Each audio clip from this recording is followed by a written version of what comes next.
We sit down with Steve Sherk, who ran over 150 trail cameras in the big woods of Pennsylvania, and what he learned and saw, he is sharing here right now for you guys to keep in mind for the rest of October through about November 5th. So we're talking the most daylight activity, what was associated with it, and some really good information that should help you this season. Hope you guys enjoy. If you do, hit the subscribe button. Let's get right into it. Here we go.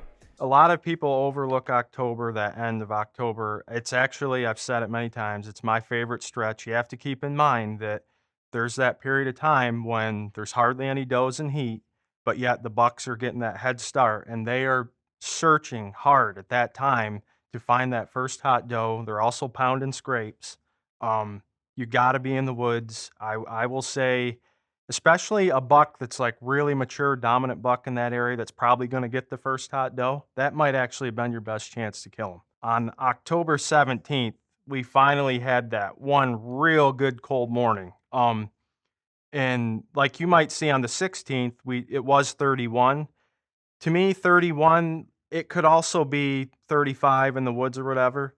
But I'm telling you, anytime you get 20-degree mornings, say from October 15th to November 15th, if you look at this data, dynamite activity. It's something about a real frosty, crunchy morning that those bucks just go nuts in the daytime. In fact, when I shot my buck, I don't want to get too far ahead, but the buck I shot in PA this past season, I could actually see frost on his back as he was coming in. And like you could just tell by his attitude and the way he was acting. I mean, it just fired him up. People really don't, some hunters really don't pay attention to how that cold weather has a drive into their activity, and not just the activity, but the mood they're in.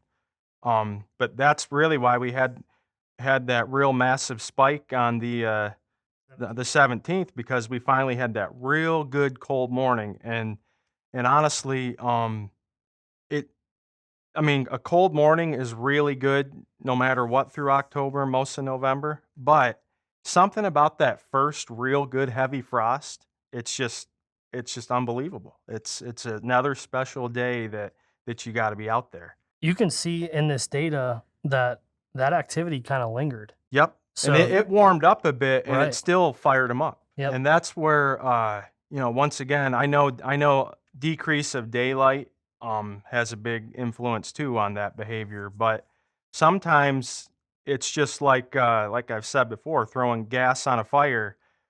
You hit a couple real good cold days the right time of year, and those bucks, they're just going nuts. Yep, it's like the light So, switch to get things Yeah, started. I always say, especially you get a good cold front after October 15th, and those bucks start to hang on to that mood and that activity better. Versus if you get a cold front, say October 4th, that it'll be often a shorter stretch of activity versus a later one. Before we get into the November lockdown too, I want to touch on around October 22nd here of 2020. If you look, we got 76-degree day, another 76-degree day. I mean, we had zero pictures, but then all of a sudden, you've got October 24th, even though it's 61. This is where some people can get confused. 61 is not that great of a temperature, but we just had a 15 to 20 degree temperature drop between, the high and low temperatures. That is still another situation where you need to be hunting. You're still almost out there in a t-shirt, but yet that major drop will still spark that activity. And then going into the 24th, going into the 25th, we're down in the 40s. We just had another massive drop. And if you look at the data here, you can see it's just spiking, spiking, spiking.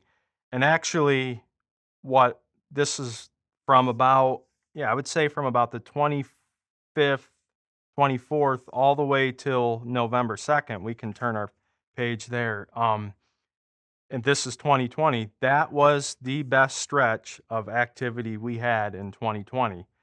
And this is where I get a lot of arguments. That is actually, at least for my area, very normal. Like some people will say you should have seen that happen a little bit later and go more into November.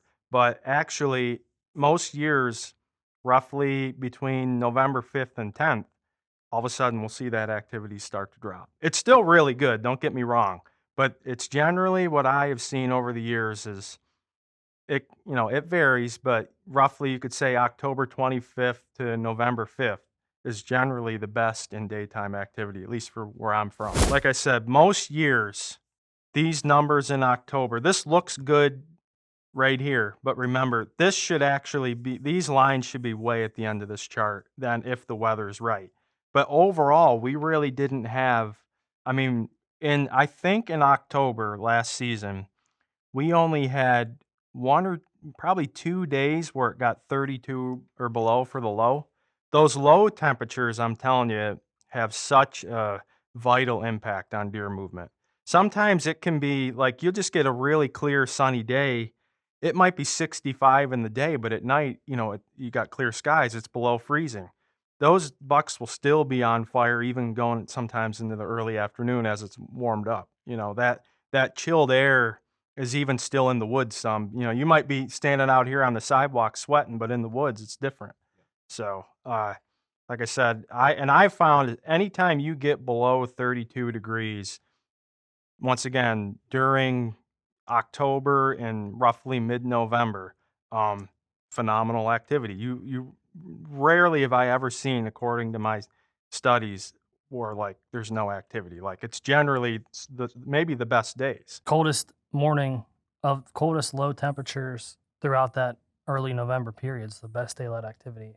Yeah, that's what I mean. We're getting ready to jump in to know unless you Yeah, before we jump in okay. November, let's circle back and just touch on that 26th, 27th, 28th period, because some of that, like when we were looking at October, I think it's the 28th, 2020 versus 2021, you're within 24 hours there of the most daylight activity in October. And not super prime weather, although we had some decent mornings. If you look between the 26th and 28th, even though on the 26th we had a low of 41, there's probably some places where it got in the 30s. So those 30-degree temps, I also think had a factor, but not to cut you off, but that is a time, like there's certain times when I believe, due to the decrease of daylight, it's almost like it goes into another level. Yep. And I think that's what you typically see there every year is there's a period of time when all of a sudden that lack of daylight, roars them up even more. And I think that's why those dates are so good every year. Yep.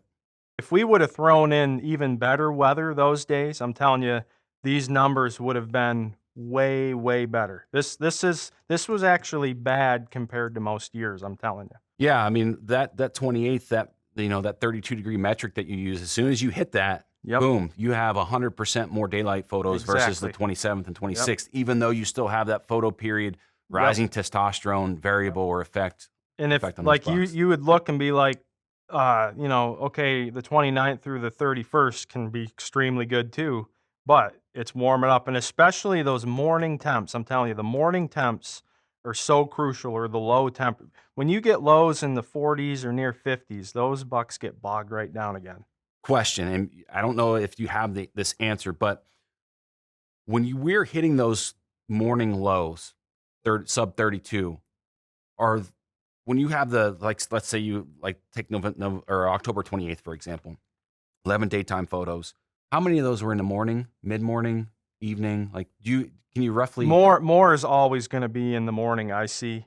It seems like during that cold period is the best, but like I brought up before, you'll still see some probably decent activity going into the afternoon. It's not, sometimes a cold front will have, like we've noticed, a prolonged effect. It might even warm up a couple days and it'll still be decent. Or sometimes it just shuts right off too.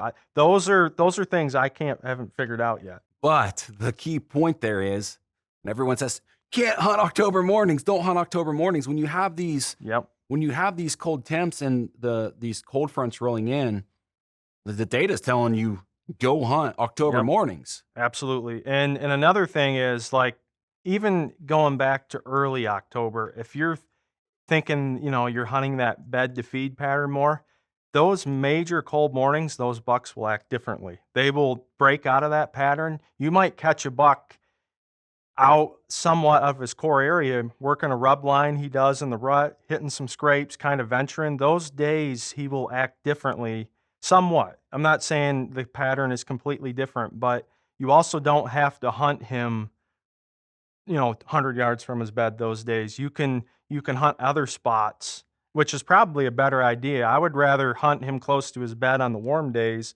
and then not pressure that spot on a cold day, maybe 400 or 500 yards away, something different. Yeah, what I'm seeing here too, I can't, like October mornings, but even just October in general, early October, a lot of people just don't hunt. Yep. And they're just like, I'm hunting November. And we said the 27th, 26th, 27th, 28th. And then I said the 17th, 18th, and 19th too. Yep. You have an average in 2020 of 7 daylight photos in that period. In 2021, you have an average of 8 daylight photos in that Yep. period. 17th, 18th, 19th. What's that considered to big hunting industry? The October lull. Yep. Yeah. Which is completely, at least where I'm from. I don't know where everyone else is or what everyone else is seeing, but right around October 15th, I'm telling you, I get fired up. Hope you guys enjoyed this video. If you want to support what we're doing here at Exodus, be sure to hit the subscribe button or head to our website, exodusoutdoorgear.com, and use the code whitetail to save 10% off our entire site for a limited time. You can save 10% on the Exodus Render, a Verizon 4G LTE camera backed by our 5-year no BS warranty, or our brand new Exodus MMT arrows, which are tailored built to your hunting specs. Be sure to check that out on our website. Until next time, see ya.